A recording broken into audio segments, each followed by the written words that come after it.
മാള പൊയ്യയിൽ കിടപ്പുരോഗിയുടെ ശരീരത്തിൽ അണിഞ്ഞിരുന്ന സ്വർണ്ണാഭരണങ്ങൾ മോഷ്ടിച്ച കേസിൽ ഹോം നഴ്സും ആൺ സുഹൃത്തും അറസ്റ്റിൽ. എറണാകുളം നെട്ടൂർ സ്വദേശിനി അനുഷ സെബാസ്റ്റ്യൻ, പത്തനംതിട്ട സ്വദേശി പ്രിൻസ് ജോൺ എന്നിവരെയാണ് ഗോവയിൽ നിന്ന് മാള പോലീസ് പിടികൂടിയത്. 3.15 ലക്ഷം രൂപ വിലമതിക്കുന്ന സ്വർണ്ണാഭരണങ്ങൾ മോഷ്ടിച്ചതായാണ് കേസ്. പൊയ്യ സ്വദേശിയായ കിടപ്പുരോഗിയുടെ ശരീരത്തിൽ അണിഞ്ഞിരുന്ന ഏകദേശം 22 ഗ്രാം സ്വർണ്ണാഭരണങ്ങൾ മോഷ്ടിച്ച കേസിലാണ് ഹോം നഴ്സായ അനുഷ സെബാസ്റ്റ്യനും ആൺസുഹൃത്തായ പ്രിൻസ് ജോണും അറസ്റ്റിലായത്. പൊയ്യ സ്വദേശി അഫ്രേമിന്റെ കിടപ്പിലായ ഭാര്യയെ പരിചരിക്കാനെത്തിയ അനുഷ വിശ്രമിച്ച സമയത്ത് രോഗിയുടെ ശരീരത്തിലുണ്ടായിരുന്ന 12 ഗ്രാം മാല, 8 ഗ്രാം വള, 2 ഗ്രാം മോതിരം എന്നിവയടക്കം ഏകദേശം 3.15 ലക്ഷം രൂപ വിലമതിക്കുന്ന സ്വർണ്ണാഭരണങ്ങൾ മോഷ്ടിച്ചതായാണ് കേസ്.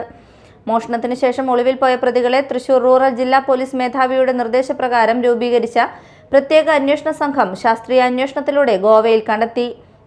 ഹോട്ടലിൽ താമസിക്കുകയായിരുന്ന പ്രതികളെ മാള പോലീസ് പിടികൂടുകയായിരുന്നു. പ്രിൻസ് ജോൺ കാപ്പ കേസ് പ്രതിയാണെന്നും പ്രമുഖരുടെ സോഷ്യൽ മീഡിയ അക്കൗണ്ടുകൾ ഹാക്ക് ചെയ്ത് പണം തട്ടിയെടുത്ത കേസുകളിൽ ഉൾപ്പെട്ടയാളാണെന്നും പോലീസ് അറിയിച്ചു. ഇയാൾക്കെതിരെ സംസ്ഥാനത്തെ വിവിധ പോലീസ് സ്റ്റേഷനുകളിൽ നിരവധി ക്രിമിനൽ കേസുകളും നിലവിലുണ്ട്. പ്രിൻസ് ജോണും അനുഷയും ചേർന്നാണ് മോഷണം ആസൂത്രണം ചെയ്തതെന്നും പോലീസ് വ്യക്തമാക്കി. Media time, Mala.